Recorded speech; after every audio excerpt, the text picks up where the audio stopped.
हमारे चैनल को सब्सक्राइब करें और बेल आइकन दबाएं।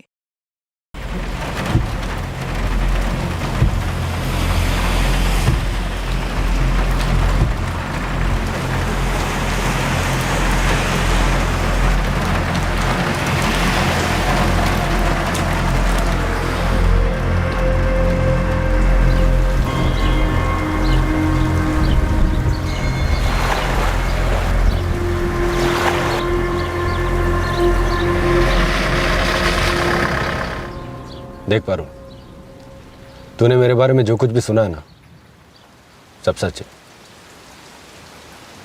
और मैं तुझसे सच नहीं छुपाना चाहता, लेकिन मैं तेरे से वादा करता हूं, मैं तेरे लिए खुद को बदल लूंगा।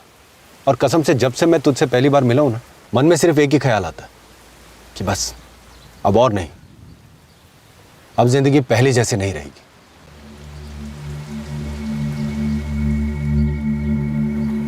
काश के हम पढ़ सकते कि दूसरों के दिमाग में क्या चल रहा है। काश के जो नजर आता है वही मन में हो।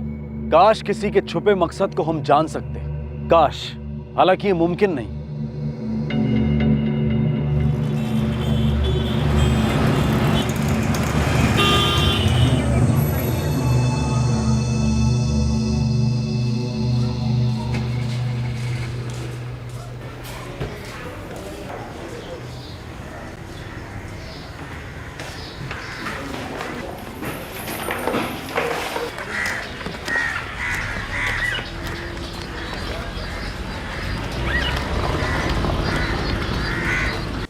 પારુલબેન, એકદમ નવી ડિઝાઇન છે, તમારા ઉપર બહુ જ સારી લાગશે। दिखाइए। શું લાગે છે? आ सारी है, पर मुझे ना वो वाली दिखाई। હા પણ એકદમ લેટેસ્ટ છે। હા જો।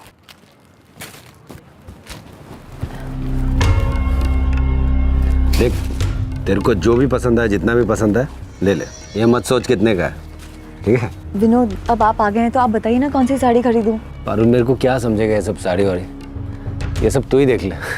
वैसे भी तू तो जो भी पहनती है तेरे पे अच्छा ही लगता है। मैं बाहर पान की दुकान पे खड़ा हूँ, तो ये सब देख ले। हाँ, दिखा देना।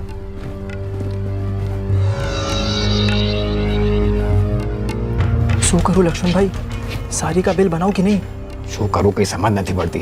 विनोद भाई की होने वाली बीबी है ये। अरे पर 12 साड़ी पसंद की उसने। पूरे शहर में मेरे ही दुकान मिली थी क्या इसको? एक काम कर दो, आप थोड़ा ज़्यादा डिस्काउंट दे दो। हाँ ये सही है, पैसे दे तो भी ठीक, और नहीं दे तो भी हम क्या कर सकते हैं। कितना हुआ लक्ष्मण भाई? अब रहने दो ना विनोद भाई। अरे नहीं नहीं नहीं लक्ष्मण भाई, लगन छे मारा, मुफ्त में नहीं लो। हाँ बताओ कितना हो? अरे दिखाओ क्या, बराबर है ना? देखो अगले हफ्ते लगन है हमारा, आपको आना है, कार्ड भिजवा दूंगा, भूलना नहीं। जय श्री कृष्ण। जलेबी जैसा टेढ़ा आदमी सुधर कैसे गया?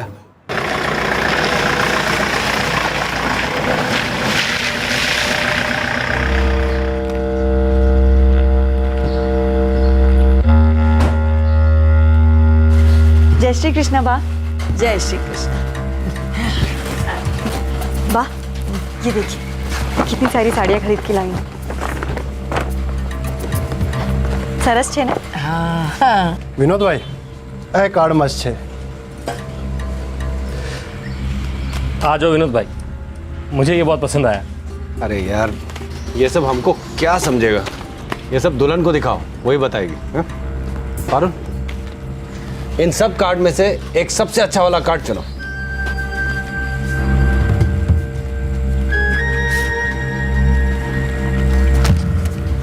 ये अच्छा लगा? धीरेन, ये कार्ड की 5000 कॉपी छपवा दो। हाँ? सारे शहर में ये कार्ड बांटो, सबको बुलाना है शादी में। ठीक है भाई, थाई जैसे। पुनीत, तू पारुल को घर छोड़ के आ जा। भले विनोद भाई, चलिए भाभी। मैं ना ये सारी साड़ियाँ यहीं छोड़ के जा रही हूँ। अरे कहीं भी छोड़ दो, तुम्हारा ही घर है, और फिर एक हफ्ते बाद तुमको यहीं तो आना है।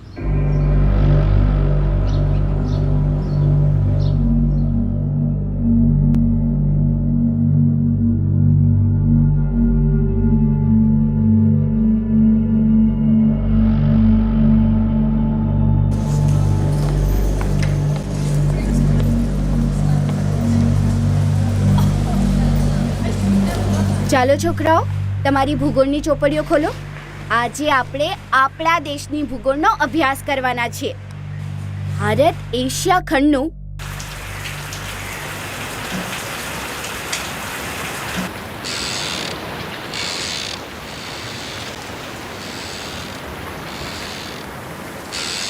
कोकिला, पारुल ने फैसला सोच समझ के तो किया है ना?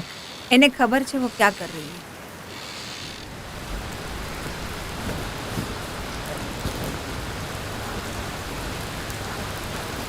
पारुल बेटा, શું થયું મમ્મી?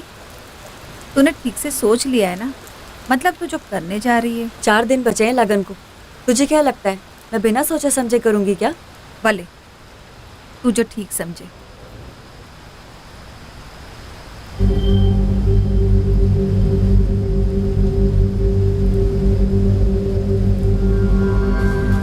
एक तरफ जोरों से शादी की तैयारी चल रही थी, दूसरी तरफ एक कत्ल की. हमलावरों के पास शादी वाले घर में हो रही हर घटना की सही जानकारी थी.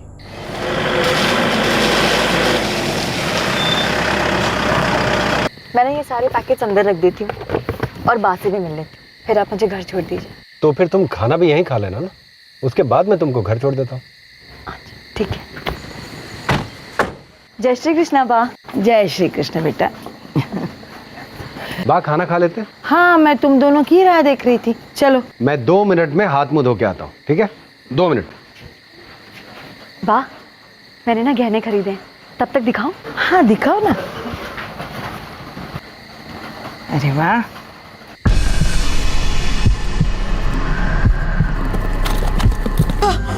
विनोद, विनोद, विनोद, विनोद,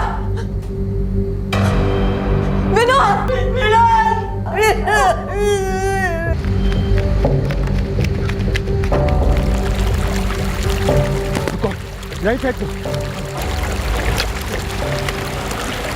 चलो जल्दी यहाँ से निकलना है.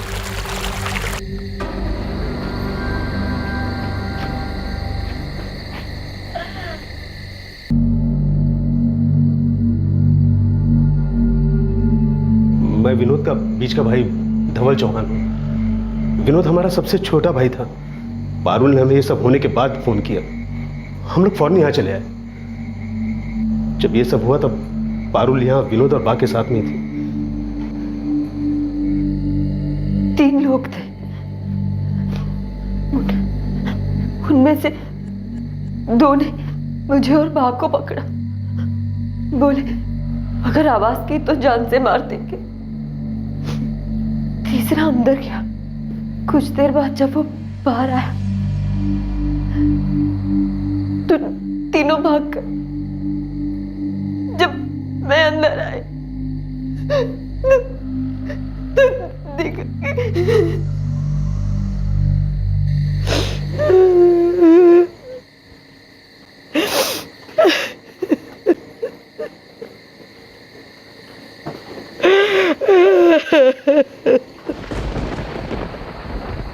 चार दिन के बाद आप दोनों की शादी होने वाली थी.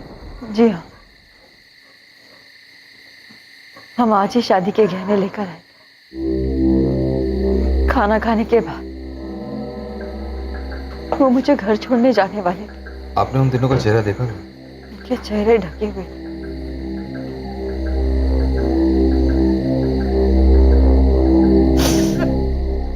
सर एक बात तो साफ है, वो तीनों विनोद चौहान को मारने के इरादे से आए थे. वरना इतने गहने खुले में रखे हैं और किसी ने हाथ तक नहीं लगाया. इसके साथ ऐसा होना कोई हैरानी की बात है. बहुत बड़ा हिस्ट्री शीटर था ये. सर लेकिन एक बात खटक रही है. इस विनोद चौहान को मारा तब गया जब ये शादी करने वाला था.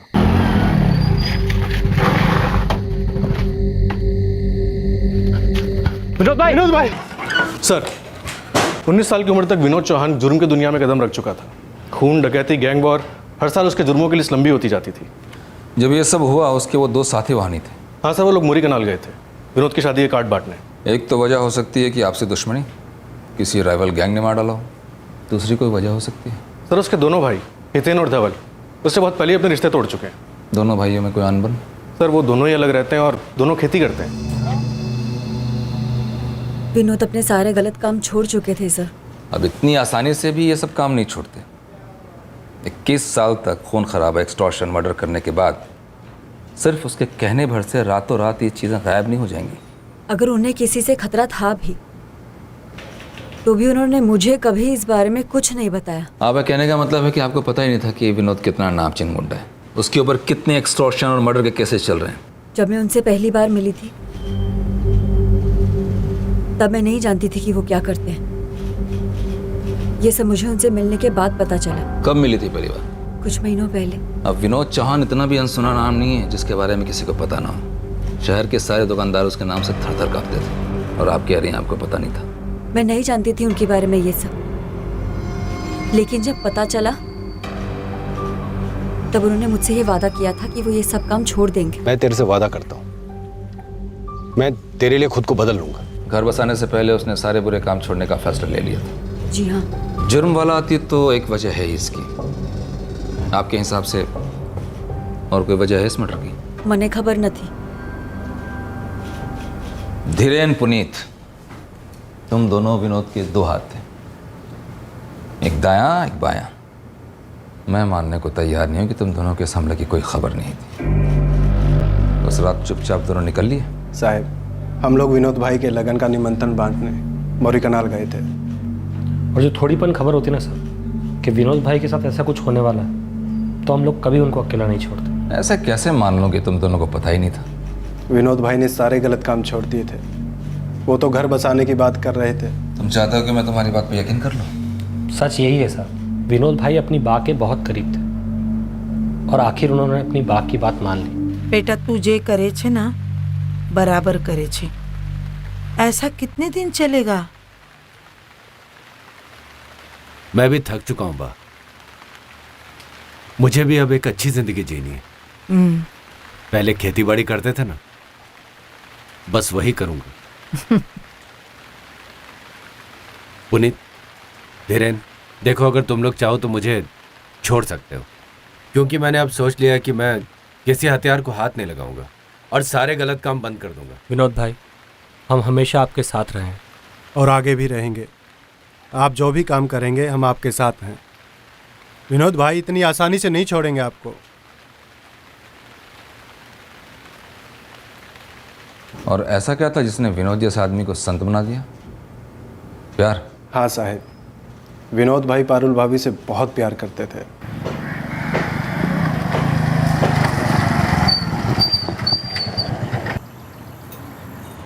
विनोद भाई, जिस औरत को आपने बाजार में देखा था उसका नाम पारुल सोलंकी है। शादीशुदा है क्या? पति को छोड़ चुकी है। आनंद मिस्त्री नाम है उसका, किराने की दुकान है उसका। एक बेटा भी है आनंद से उसका।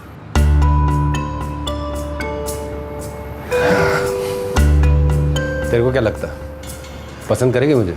कर से विनोद भाई, और बात करवा मैं શું વાંધો છે? अभी वो अपने मायके बोर पा रही है। मैं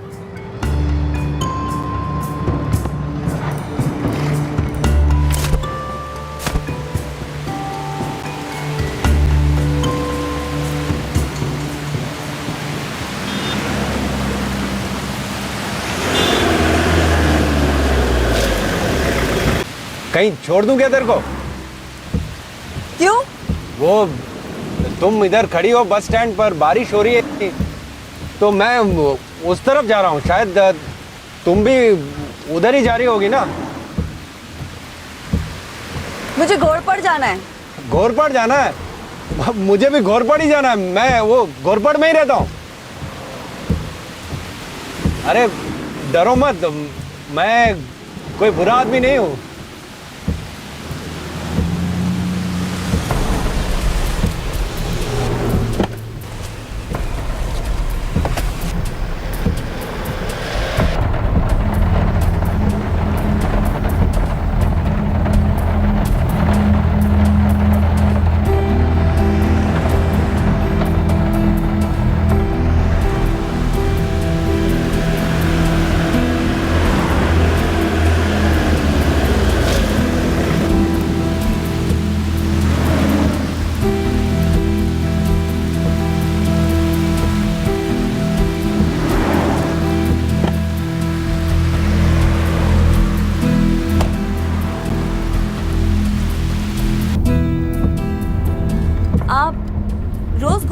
बोरपारिया आते जाते हैं? हाँ, वो मेरा काम वो साइड पड़ता है ना, तो और आजकल तो गोरपट से बोरपारिया जाना अच्छा लगने लगा है।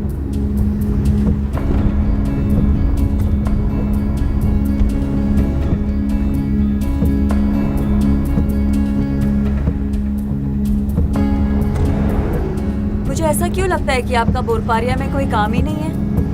काम तो कुछ नहीं है। तो फिर आप रोज क्यों आते जाते हैं? ये सब क्या सिर्फ इसलिए कि मैं आपके साथ रोज सफर कर सकूं? यही वजह है ना?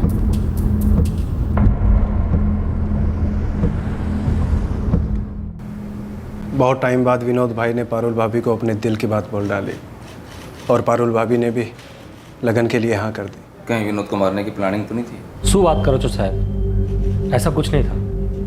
पारुल भाभी ने खुशी खुशी लगन के लिए हाँ की थी साहब, और ऐसी कोई बात कभी नजर तो नहीं आई। अभी विनोद फारूक की शान का गैंग में था, मगर विनोद भाई तो गैंग छोड़ चुके थे साहब। इससे पहले उसने हैदर बानवा का गैंग भी छोड़ा था ना? वो तो बहुत पहले की बात है साहब। सर, तीनों भाइयों को पुश्तैनी जमीन मिली थी। और विनोद तो ठहरा गुंडा। क्या वो दोनों भाइयों को धमका रहा था? वैसे सर, तीनों भाइयों में कभी जमी नहीं। बापूजी के सामने ही हम लोगों ने विनोद से सारे संबंध तोड़ लिए थे। शुक्रिया साहब, गांव में रहना मुश्किल हो गया था। सबको पता चल गया था कि हमारा छोटा भाई एक गुंडा हो गया है। बापूजी के सामने सारी जमीन का बंटवारा भी हो गया। एक गुंडा होने के बावजूद भी आपकी माँ ने उसके साथ रहना कैसे पसंद कर लिया? विनोद हम सब में छोटा था और बाका लाडला था।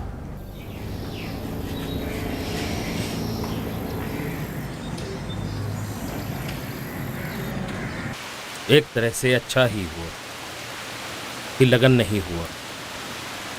पारुल का फैसला एकदम गलत ही था। उसकी जिंदगी का फैसला वो ले साहब, मुझे क्या, मुझे कोई फर्क नहीं पड़ता है। हमारे बीच सब खत्म हो चुका था। हमने एक दूसरे को तलाक भी दे दिया था साहब। उसने तुम्हें और तुम्हारे बेटे दोनों को छोड़ दिया। पर सच कहूँ तो साहब उसका गलती नहीं है। मतलब हम दोनों में कभी बनी ही नहीं, ये तो होना ही था शायद। गलती दोनों का नहीं है, पर कभी कभार आपको लगता है ना कि सब ठीक है, ठीक होता नहीं है। विनोद चौहान को जानते हो? हाँ। पारुल ने जब उससे शादी का फैसला किया, सुन के तुम्हें धक्का नहीं लगा? धक्का क्या साहब, मेरी तो जैसे मति गुम हो गई थी। कुछ समझ में नहीं आ रहा था कैसे वो किसी गुंडे मवाली के साथ शादी कर सकती है। तो रोका क्यों नहीं उसे? समझाया उसे? नहीं, हमारे भी बातचीत बंद हो चुकी थी। मतलब हम छुट्टा छेड़ा के लिए अर्जी दिए थे 8 महीने पहले। 1 महीने पहले छुट्टा छेड़ा हो गया, तो उसके बाद शादी का कार्ड देखा मैंने, मुझे भी भेजा था। क्या करता, हंस के टाल दिया बस। तुम्हारा बेटा? नहीं, वो नहीं संभल पाया अभी तक। पारुल के जाने के बाद बस ऐसे गुमसुम सा रहता है। जीरे बाप बेटे बस दोनों। तुम्हें नहीं लगता कि विनोद ने पारुल को जबरदस्ती इस रिश्ते में फंसा के रखा हुआ था? मतलब वो चाह के भी निकल नहीं पा रही हो। देखो, ये वाकई ताज्जुब की बात है कि पारुल ऐसे आदमी के साथ प्यार में कैसे पड़ी। पर साहब एक बात पक्की है, इस मर्डर से पारुल का कोई लेना देना नहीं हो सकता। पारुल ऐसी नहीं है ऐसा। वो एक जाना माना मुजरिम था। पुलिस यकीन नहीं कर पा रही थी कि वो अचानक ऐसे जुर्म की दुनिया छोड़ सकता है। इस जुर्म के पीछे जाती दुश्मनी का भी कोई एंगल नजर नहीं आ रहा था। बचता था सिर्फ एक एंगल, जुर्म से जुड़ा उसका अतीत। यहाँ उसके कत्ल की कई वजहें हो सकती थी।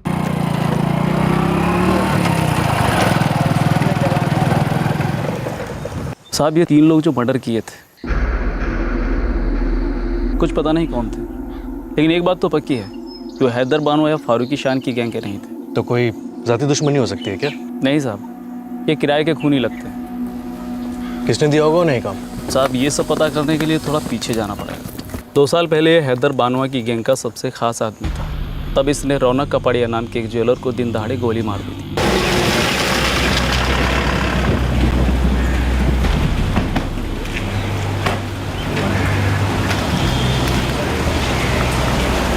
क्या रौनक भाई, 2 महीने का टाइम दिया तुमको। हाँ, 12 फोन किया, ना तुम फोन उठाता ना तुम्हारा पैसा आता। अरे विनोद भाई, कहाँ से लाऊं 50 लाख रुपए? धंधा भी नहीं है।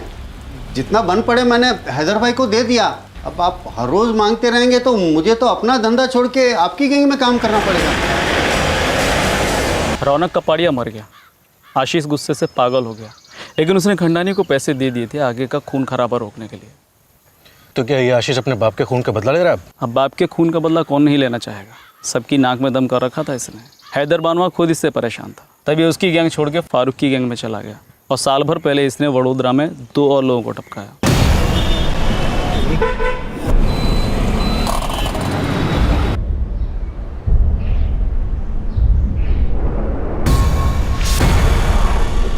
विनोद भाई, एक बार बात कर लें क्या? अरे कोई बात करने की जरूरत नहीं है। 10-10 फोन किए इनको कि पैसा भेजो पैसा भेजो, कान पर जू तक नहीं रेंगती इनके। बहुत होशियार बन रहे हैं ना दोनों भाई। अब हम लोग बात नहीं करेंगे, अब गोली बात करेगी इनसे। अरे मीनल, दरवाजा बंद कर लेना। अपने सारे डोमेस्टिक क्लाइंट्स, अपने सारे इंटरनेशनल क्लाइंट्स चल लाया। सांगवी भाइयों का कंस्ट्रक्शन का काम था। ये विनोद चौहान अपना सारा काला धंधा छोड़ना चाह रहा, क्या इसलिए तो इस पर वार नहीं हुआ? हो भी सकता है। वैसे भी जो दुश्मन थोड़ा भी कमज़ोर पड़े तो सामने वाला हथियार उठाने से चूकता नहीं है। यही होता है इस धंधे में। साहब, ये खून खराबा विनोद चौहान जैसे लोगों का काम है। मैं एक सीधे साधा धंधे वाला हूँ। अपने बापू के खून के बाद उनका धंधा संभाला है और मेरा सारा समय इसी में निकल जाता है। उसने जो तुम्हारे साथ किया उससे तुम्हें धक्का तो बहुत लगा होगा। साहब, जिसके सामने उसके बापू का खून हो जाए उसे भूल तो नहीं पाएगा। मेरी आंखों के सामने गोली मार दी थी मेरे बापू को। तो तुम चाहते ही होगे कि विनोद चौहान जैसा आदमी मारा जाए। मुझे इस बात का जरा भी दुख नहीं है कि विनोद मारा गया, लेकिन साहब मेरा घर बार है, धंधा है, ये बदला लेना मेरे बस से बाहर है। सर, आशीष के कॉल रिकॉर्ड्स और कॉन्टैक्ट्स से ऐसा कुछ नहीं लगता है इस केस में उसका कोई हाथ होगा। और बड़ौदा के सांगवी, उनका कोई हाथ हो सकता है? सर, वो दोनों ही कमाने वाले थे। दोनों के पीछे छोटे बच्चे हैं और दोनों की बीवियां किसी तरह से अपनी गृहस्थी संभालने में लगी हुई हैं। मुझे नहीं लगता उन लोगों को ही हाथ होगा। विनोद ने रौनक कपाड़िया को तब मारा जब वो हैदर बानवा के ग्रुप में था। सांगवी ब्रदर्स को तब जब वो फारूक शान के ग्रुप में था। सर, उसका इन दोनों गैंग्स को छोड़ना उसके खून की वजह हो सकता है। वो जुर्म की दुनिया छोड़ना चाहता था और हो सकता है इन दोनों गैंग्स को उसके इस फैसले से कोई खतरा महसूस हुआ। उसके ऊपर ऑलरेडी संघवी और रौनक के मर्डर केसेस चल रहे थे और संघवी के मर्डर केस में उसे 6 महीने पहले ही जमानत मिली थी। मुझे भी लगता है ये दोनों गैंग्स कहीं ना कहीं से इसमें शामिल हैं। वो तीनों लापता हमलावर, कोई नहीं जानता वो कौन है, कहां छुपे। सर, मुझे लगता है हमें इन दोनों गैंग से पूछताछ करनी चाहिए। मुझे भी ऐसा लगता है। हो सकता है वहीं से कोई सुराग मिले।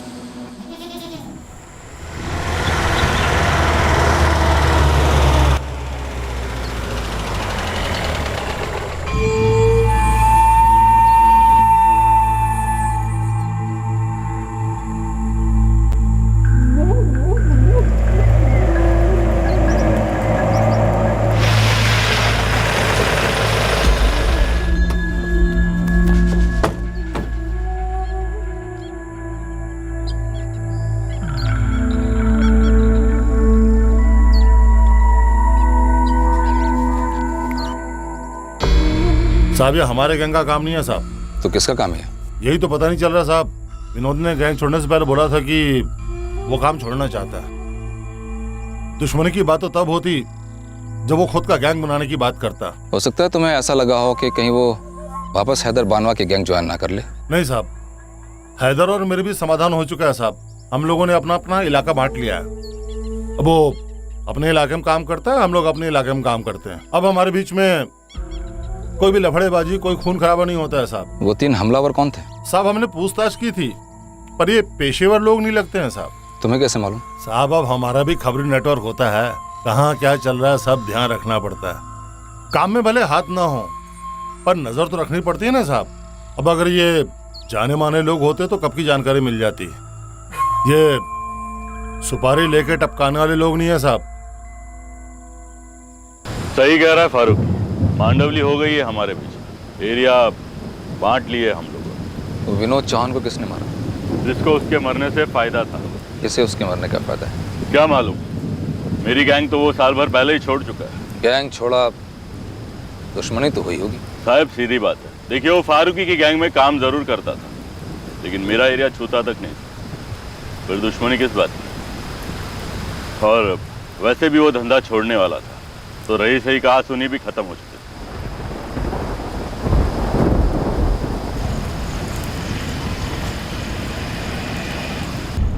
किसको फायदा हो सकता है इसकी मौत से?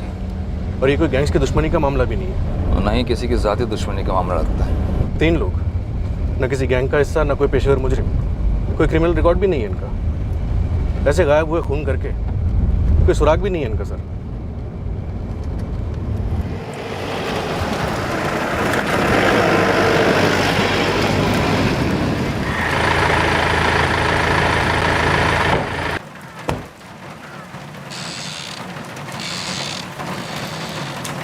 पारुल सोलंकी गर्माचे साहब बहुत सदमे में बैठी। हमें उससे बात करनी है।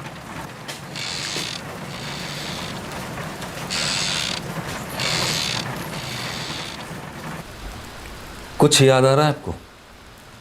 कुछ भी जिससे हमें उन्हें पहचानने में मदद मिले?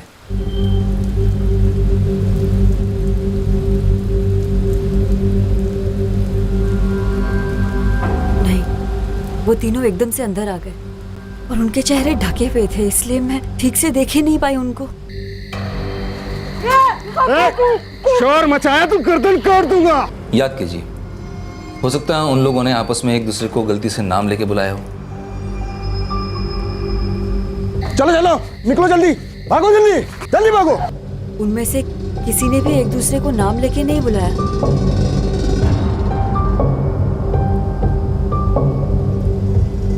जो पारुल ने देखा, मैंने भी वही सब देखा। विनोद ने जब जुर्म की दुनिया को छोड़ने का फैसला किया, उसने कुछ बताया आपको कि उसकी जान को खतरा हो सकता है? वो किसी से डरता नहीं था, उसे पता था उसकी जान खतरे में है। डर तो मुझे लगा रहता था साहिब कि वो जो काम करता है उसका नतीजा अच्छा नहीं हो सकता। आखिरकार वही हुआ। 10 बार बुला के आप अपने वही सवाल बार बार हमसे पूछेंगे, जिनका हमारे पास सिर्फ एक जवाब है, जो कि सच है। अगर हमें ज़रा भी पता होता कि विनोद भाई के साथ कुछ भी होने वाला है, तो कसम खा के कहते हैं हम वहाँ से हिलते तक नहीं। हाँ साहब, हम दोनों विनोद भाई के लगन की तैयारियों में लगे हुए थे। अगर ज़रा भी भनक होती तो हम लोग विनोद भाई को कभी अकेला नहीं छोड़ते सर। और हाँ सर, विनोद भाई भी कच्चे खिलाड़ी नहीं थे, उन्हें भी इस बारे में कोई भनक नहीं लगी हो।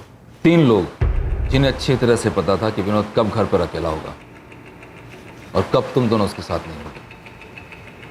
घर पे सिर्फ 2 औरतें थीं। हैरानी की बात तो यह है कि जो खुद ऐसे मर्डर्स प्लान करता था, उसका मर्डर भी उसी तरीके से हुआ। किसी की बुरी नज़र लग गई साहब विनोद भाई, वरना जब वो गैंग में थे तो किसी माइके लाल की हिम्मत नहीं थी उन्हें हाथ लगाने की। और जब ये सब कुछ छोड़कर सीधे रास्ते पे चलना शुरू किया तो ये सब हो गया था। ऊपर वाला ही जाने साहब क्यों हुआ, किसने किया और किस लिए किया। इस केस में किसी भी तरफ से कोई सुराग नहीं मिल पा रहा। एक ऐसा आदमी जिसे सब डरते थे, ऐसे मार दिया गया। हो सकता है उसके गुनाहों का ही नतीजा हो, लेकिन सिर्फ इसीलिए हम इस केस को नहीं छोड़ सकते। इसे सुलझाना तो होगा ही।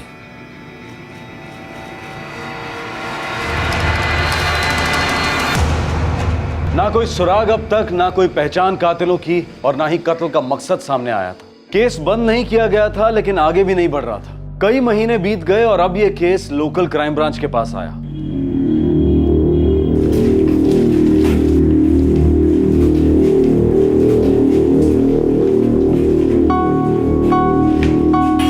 Sir, Vinod Chauhan murder case की फाइल देखिए, कोई सुराग नहीं मिल रहा है। तुम्हें क्या लगता है? सर, सारे एंगल्स की जांच हो चुकी है, कोई भी एंगल छूटा नहीं है। ना ही कोई क्रिमिनल बैकग्राउंड का मामला है और ना ही कोई पर्सनल दुश्मनी है। अभी तक ये पता नहीं लगा है कि वो 3 लोग कौन थे और कहां से आए थे।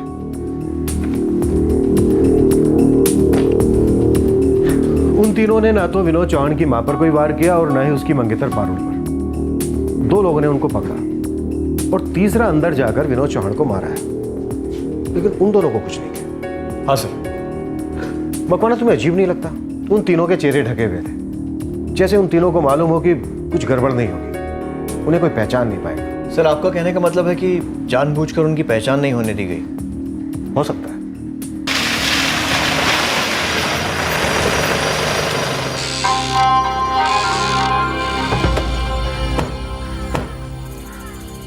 पारुल यहाँ नहीं है साहब। कहाँ गई है?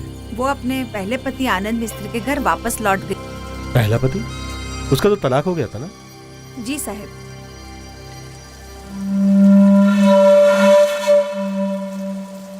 जी नहीं साहब, वो उसकी भूल थी। अपने पहले पति के घर वापस लौटना? जी नहीं साहब, विनोद चौहान से लगन तय करना। पारुल हमेशा से ही ऐसी गलतियां करती आई है। तो पारुल अपने पहले पति के घर है, हमें उससे वहीं मिलना है।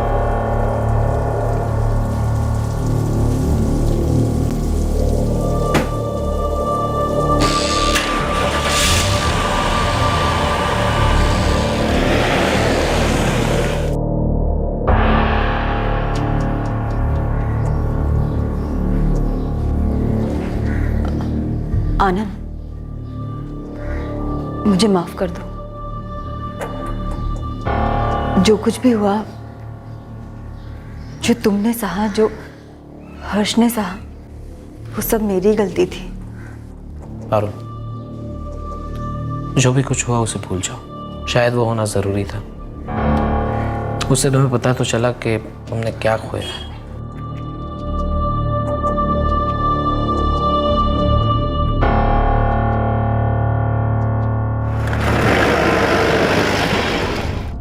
कुछ ना कुछ तो ऐसा है जो अभी तक सामने नहीं आया है। कोई छुपा मकसद, कोई हिडन एजेंडा है इस खून के पीछे, जिसे बड़ी सफाई से छुपा दिया गया है। सर मुझे इस केस में पारुल सोलंकी पर सबसे ज्यादा शक है।